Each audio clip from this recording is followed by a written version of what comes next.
Further, just a few days ago, we lost Thiru Vijayakant ji. He was a captain not only in the world of cinema but also in politics. He won the hearts of the people through his work in films.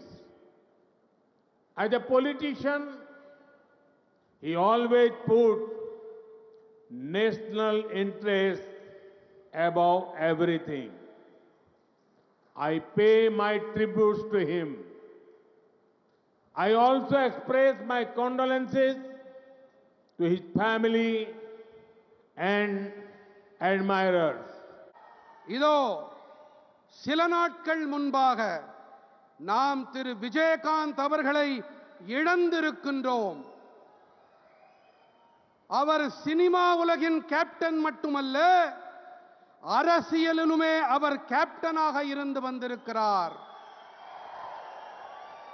திரைப்படங்களில் அவருடைய செயல்பாடு காரணமாக அதன் வாயிலாக அவர் மக்களின் இதயங்களை கொள்ளை கொண்டிருக்கிறார்.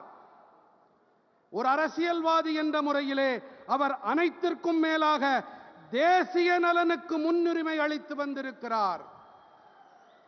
அவருக்கு நான் என்னுடைய அஞ்சலிகளை காணிக்கையாக்குகின்றேன். நான் என் ஆழமான இரங்கல்களை அஞ்சலிகளை காணிக்கையாக்குகின்றேன். அவருடைய குடும்பத்துக்கும் அபிமானிகளுக்கும் நான் என் ஆழமான இரங்கல்களை உரித்தாக்குகின்றேன்.